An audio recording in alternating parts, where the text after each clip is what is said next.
Hello दोस्तों, स्वागत है आपका आपके अपने YouTube channel great wealth with Atul में। मैं हूं आपका दोस्त अतुल गोयल।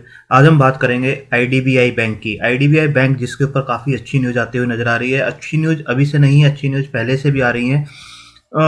जो रिजल्ट्स इन्होंने अनाउंस किए थे वहीं से अच्छी न्यूज़ का सिलसिला स्टार्ट हो गया था।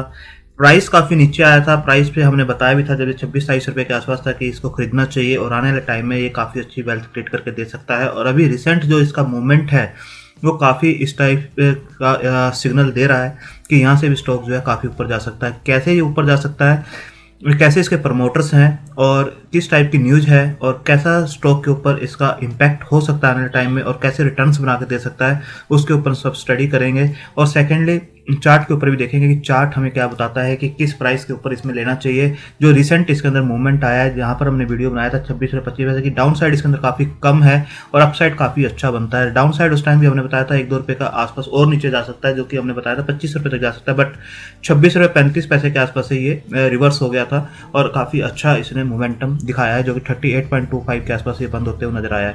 तो पहले बैंक निफ्टी को देखते हैं। जो 10 मार्च को बैंक निफ्टी बंद हुआ है 35,938 पे बंद हुआ है और जो हाई इसने बनाया था 36,176 का बनाया था। तो 36,000 से जो है एक साइकोलॉजिकल जो मार्क था उससे नीचे ही बंद होते हुए नजर आया। 72 पॉइंट जो था इंक्रीज हुआ 0.2% के आसपास की इंक्रीज के साथ। तो आप देखेंगे आईडीबीआई बैंक का वन डे का ये चार्ट मैंने लगा रखा है। यहाँ पर देख सकते हैं एक अच्छा मूव यहाँ पर आते हुए नजर आया। मूव किस लिए आया, वो न्यूज़ क्या है और उस न्यूज़ का आने वाले टाइम पे क्या इंपैक्ट होगा वो भी मैं आपको बताता हूँ। प्रीवियस क्लोज जो था 36.45 का था और 36.80 के ऊपर ये ओपन होता है 10 मार्च को। आज जो है हॉलीडे है महाशिवरात्रि की, इसलिए हम कल की बात कर रहे हैं। 10 मार्च का जो था हाई जो है 39.50 का है और लो जो था 35.35 का है। तो ये बंद होता है 38.35 5.21% की उछाल के साथ। आने वाले टाइम में भी इसमें अच्छा उछाल बना रहेगा। 52 वीक हाई देखेंगे ना 56.20 का है और 52 वीक लो देखेंगे 17.25 का है। इसके बाद देखेंगे जो वॉल्यूम्स इसके रिजल्ट्स जो इन्होंने दिए थे वो दिए हैं 12 फरवरी को दिए थे। 28 जनवरी 2021 को क्वार्टरली रिजल्ट्स दिए थे और 12 फरवरी के आसपास फिर अदर्स न्यूज इसके अंदर आती हुई नजर आई थी। इसके रिजल्ट्स कैसे थे वो भी अगर हम देख लेते हैं। क्वार्टर ऑन क्वार्टर अगर रिजल्ट्स को देखें तो टोटल इनकम 3.09% के आसपास की इंक्रीज हुई थी और नेट प्रॉफिट्स जो जंप हुए थे 18.4% के आसपास जंप हुए थे। तो आप देख सकते हैं क्वार्टर देखें, क्वार्टर 3 को जो दिसंबर क्वार्टर था उसे क्वार्टर 2 से कंपैरिजन करें सितंबर क्वार्टर से, तो इनकम भी बढ़ते हुए नजर आ रही है और प्रॉफिट्स भी बढ़ते हुए नजर आ रहे हैं। और अगर ईयर ऑन ईयर कंपैरिजन करें दिसंबर 2020 को दिसंबर 2019 से, तो टोटल इनकम में 4.46% का गिरावट है, जबकि नेट प्रॉफिट है वो 106% के आसपास इंक्रीज हुआ है, जो कि ये माइनस में था 5744 करोड़ के, वो 399 करोड़ के आसपास प्लस में दिए हैं। इसका 9 मंथ से कंपैरिजन करें इस साल के 3 क्वार्टर्स को, जून क्वार्टर, सितंबर क्वार्टर और दिसंबर क्वार्टर को टोटल करके लास्ट ईयर के सेम टेन्योर से अगर कंपैरिजन करें तो टोटल इनकम जो है -3.91% के आसपास हुई है, बट प्रॉफिट्स जो है 106% के आसपास इंक्रीज हुए हैं। जो 9 मंथ के जो रिजल्ट्स थे लास्ट ईयर में वो -13,000 के आसपास थे, जबकि अब ये 900 करोड़ के आसपास प्लस के अंदर हैं। इसके बाद देखें जो बैंक है 41,000 करोड़ का एक मिड कैप बैंक है और अच्छा बैंक बनता हुआ नजर आ रहा है। ROC 0.33% की है, ये इंप्रूव होते हुए नजर आएगी। ROE भी -35.1% के आसपास की है। इसके बाद अगर देखें कोई भी शेयर इसके अंदर प्लज नहीं है। इंडस्ट्री पी जो है 25.2 की है, जबकि ये 39.3 के आसपास काम कर रहा है। ये आपको इंप्रूव होती हुई नजर आएगी क्योंकि जैसे जैसे रिजल्ट्स अच्छे आएंगे ये भी आपको इंप्रूव होती हुई नजर आएगी। 32.4 के आसपास ये बुक वैल्यू है, जबकि यह भी 38.2 के आसपास काम कर रहा है। तो प्राइस टू बुक वैल्यू भी देखेंगे तो 1.18 के आसपास ही निकल कर आता है, जो कि काफ़ी एक्सपेंसिव नज़र नहीं आता है। डिविडेंड ये पे नहीं करते हैं। फेस वैल्यू इसकी जो है 10 के आसपास की है।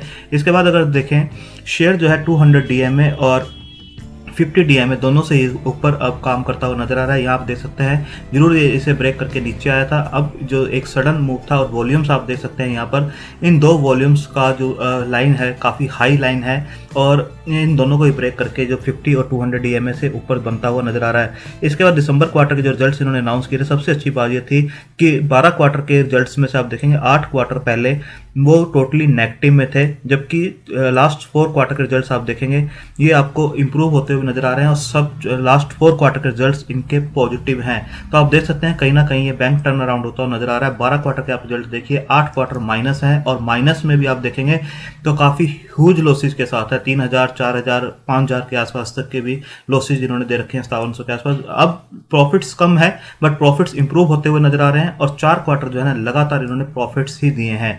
इसके बाद अगर आप देखें जो शेयर होल्डिंग पैटर्न है इनका, शेयर होल्डिंग पैटर्न पर नजर डालेंगे तो 94.71% के आसपास की प्रमोटर्स की होल्डिंग है, जिसके अंदर LIC का स्टेक जो मेन है 49.24 के आसपास है, FI 0.34, DI के पास 2.86 है। आप देख सकते हैं यहाँ पर स्टेक बढ़ता हुआ नजर आया है पिछले क्वार्टर में, और पब्लिक के पास सिर्फ और सिर्फ 2.09% के आसपास का स्टेक है, बाकी सब स्ट्रॉन्ग हाथों में स्टेक्स हैं। इसके बाद जो न्यूज इसके ऊपर है उससे पहले हम वॉल्यूम्स पे जरूर नजर डालेंगे। 20 डेज के एवरेज वॉल्यूम जो थे 2,71,40,000 के आसपास के थे, जबकि आप 10 मार्च के जो वॉल्यूम देखेंगे 6,17,00,000 के आसपास हैं, जो कि आप देख सकते हैं डबल से भी ज्यादा के वॉल्यूम्स के साथ ये जो है ट्रेड किया है और ऊपर गया है। इसके बाद देखेंगे जो न्यूज थी जिसकी मैं बात कर रहा था, IDBI bank out of PCA framework, ये काफी अच्छी न्यूज है जिस बैंक को काफी एक्सपेंड कर सकती है और ग्रो करा सकती है। Reserve bank of India had taken out IDBI bank from the prompt corrective action PCA framework subject to certain condition and continuous monitoring. The bank was put under PCA framework May 2017, slapping curves of expansion, ये expansion नहीं कर सकते थे अपनी branches का, investments नहीं कर सकते थे, लैंडिंग में भी इनको प्रॉब्लम थी, काफ़ी नैरो लैंडिंग वगैरह कर सकते थे, तो अब ये एक्सपेंशन भी कर सकते हैं और इन्वेस्टमेंट्स भी कर सकते हैं। तो आप देख सकते हैं PCA फ्रेमवर्क से बाहर आता हुआ मई 2017 के बाद से। तो इसके बाद देखेंगे according to RBI, it is noted as per the published results for the quarter ended 31st December 2020, the bank is not in breach of PCA parameters on regulatory capital, net NPA and leverage ratio। तो ये काफ़ी अच्छी news है PCA की। अब इसके बाद देखेंगे जो आप यहाँ पर दिखाई देगा जो LIC का स्टेक है वो किस प्राइस के ऊपर है और आने वाले टाइम में ये न्यूज़ कैसे काम कर सकती है। LIC stake hike its stake in IDBI Bank in FY 2019 in 3 tranches. आप देख सकते हैं एट 61.73, अभी प्राइस जो चल रहा है सिर्फ 36 के आसपास का चल रहा है, 36-38 के आसपास का चल रहा है, और अभी आप देखेंगे 61.73 के आसपास इन्होंने जो था स्टेक बनाया था अपना 2019 के अंदर। उसके बाद अक्टूबर 2018 में आप देख सकते हैं 60.73 के आसपास का जो स्टेक था। तो जो प्राइसिंग आ रही है LIC के निकल के वो 60 रुपीज़ से अबव की आ रही है। तो IDBI बैंक शेयर क्लोज है, आप देख सकते हैं जो प्राइसेज आ रहे हैं, जो LIC का स्टेक है इसके अंदर वो 60 रुपीज़ से ऊपर का है, जबकि स्टॉक अभी 38 के आसपास ही काम कर रहा है। तो IDBI जो LIC का स्टेक है ये अभी कम करते हुए नजर नहीं आएंगे जब तक इसका मार्केट शेयर इससे प्राइस ऊपर नहीं जाता। तो आप देख सकते हैं in last 14 months IDBI market share price है lower than the price of LIC paid to increase stake. तो 60 से ऊपर प्राइस जब जाएगा तभी LIC है IDBI में से जो है अपना स्टेक कुछ कम कर सकती है।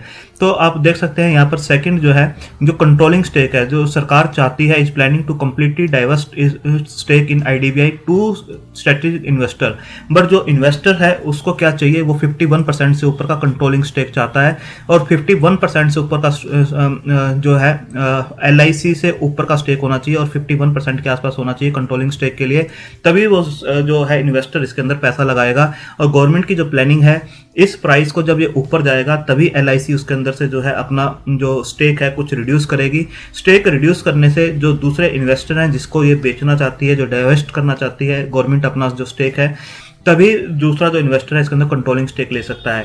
तो 60 रुपीज़ से जब स्टेक जो शेयर प्राइस है ऊपर जाएगा LIC अपना स्टेक कम करेगी, जो कि इसका 49 पॉइंट समथिंग जो मैंने आपको बताया था। जैसे ही वो स्टेक कम होता है तो दूसरे इन्वेस्टर को सरकार जो है उसको डाइवर्स्ट कर सकती है, कंट्रोलिंग स्टेक दे सकती है। तो आने वाले टाइम में बिल्कुल आप देख सकते हैं कि जो 60-61 के आसपास के जो LIC के प्राइस थे उससे स्टॉक जो है ऊपर जाता हुआ नजर आएगा। जो LIC है किस चीज़ का वेट कर रही थी, आप यहाँ पर भी देख सकते हैं। LIC may get wiggle room to pair its stake in IDBI Bank once the bank complies with the profitability criteria, return on assets ROA to come out of prompt corrective action PCA। तो reserve bank of India जो उसने 2017 में, जैसे मैंने आपको पहले भी बताया, उसके ऊपर ये रिस्ट्रिक्शंस लगाई थी कि ये ब्रांच एक्सपेंशंस नहीं कर सकते, लैंडिंग नैरो होगी टू रिलेटिवली लेस रिस्की। तो अब पीसीए से बाहर आता हुआ नजर आ रहा है, तो एलआईसी की बिल्कुल इसके ऊपर नजर रहेगी। अगर पीसीए से बाहर आता है, ये ग्रो करता है, स्टॉक प्राइस ऊपर जाता है, तो एलआईसी कुछ स्टेक इसके अंदर से कम करता हुआ नजर आएगा। एलआईसी का स्टेक कम होने का मतलब है सरकार जो है किसी और को कंट्रोलिंग स्टेक दे सकती है, जो कि काफी अच्छी न्यूज होगी, और यहां से भी स्टॉक प्राइस जो है आने वाले क्वार्टर्स में काफी ऊपर जाता हुआ नजर आ सकता है। इसके बाद टेक्निकली ग्राउंड पे अगर देखें तो जो मूविंग एवरेज को जानते हैं, टेक्निकल्स को जानते हैं, आप देख सकते हैं स्ट्रॉन्ग बाय की तरफ इंडिकेट किया जा रहा है। 14 बाय है, 1 न्यूट्रल और 0 सेल है। ऑसिलेटर्स 9 न्यूट्रल हैं, 2 बाय और 0 सेल की तरफ इंडिकेट किया जा रहा है। अगर समरी को देखें 26 इंडिकेटर में बाय की तरफ इंडिकेट किया जा रहा है कि 16 बाय हैं, 10 न्यूट्रल और एक भी नहीं बता रहा है कि कोई सेल करके चलना चाहिए, चाहे मूविंग एवरेज हो चाहे ऑसिलेटर्स हो, आपको बाय करके चलना चाहिए आने वाले टाइम में। ये जो स्टॉक का प्राइस है वो आपको 64 के आसपास जाता हुआ नजर आ सकता है। आप देखेंगे यहाँ पर हमने पहले भी बाय करने का रिकमेंडेशन दिया था कि लो साइड काफी कम है और हाई साइड काफी ज्यादा है, और एलआईसी का उस टाइम पर भी हमने बताया था कि जो स्टेक है 60 से ऊपर है, और एलआईसी तभी अपना स्टेक कम करेगा जब प्राइस जो है 60 से ऊपर जाएगा, और 60 से ऊपर जाने के बाद ही गवर्नमेंट जो है कोई एक्शन ले सकती है किसी को डाइवर्स्ट करने के लिए, कंट्रोलिंग स्टॉक देने के लिए। बट अब पीसीए से बाहर आने के बाद ये अपना एक्सपेंड भी कर सकते हैं और काफी अच्छे रिजल्ट्स भी दिखा सकते हैं आने वाले टाइम में, जैसे 4 क्वार्टर के रिजल्ट हुए, टोटली टर्न अराउंड थ्योरी है।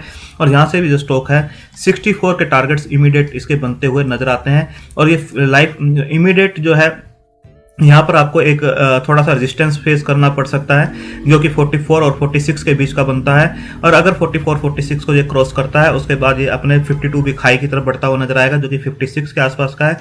बट अगर 56 को ये क्रॉस करता है तो 64 से 68 के बीच के प्राइस बिल्कुल आपको मिलते हुए नजर आएंगे। तो आप देख सकते हैं नीचे के लेवल से भी एक शार्प बाउंस इसने दिया था इस टाइप से, और जैसे जैसे इसके रिजल्ट्स अच्छे आते चले जाएंगे, टर्न अराउंड होता हुआ चला जाएगा, तो ये आपको 64 से 68 के लेवल्स बिल्कुल दिखाता हुआ नजर आएगा। तो आप इसे अपने पोर्टफोलियो में जगह दे सकते हैं, बट उससे पहले आप अपने फाइनेंशियल एडवाइजर से डिस्कस कीजिए अपनी होल्डिंग कैपेसिटी और रिस्क टेकिंग कैपेसिटी के हिसाब से इसके अंदर बिल्कुल इन्वेस्ट कर सकते हैं, बट उनकी एडवाइस के अकॉर्डिंग ही, क्योंकि हर एक का रिस्क प्रोफाइल और होल्डिंग कैपेसिटी डिफरेंट होती है। इसमें थोड़ा सा लंबे टाइम के लिए आपको होल्ड करना पड़ सकता है, बट यहाँ से भी स्टॉक जो है आपको डबल के रिटर्न देता हुआ दिखाई देगा। अगर इसका लाइफ टाइम हाई को देखें तो आपको लाइफ टाइम हाई जो है यहाँ पर आप देख सकते हैं, यहाँ पर आपको 173 2010 में ये शेयर जो है 173 के आसपास ट्रेड करता हुआ नजर आ रहा था। तो लाइफ टाइम हाई से काफ़ी स्टॉक जो है नीचे है, यहाँ पर देख सकते हैं 202 के आसपास 2010 में था।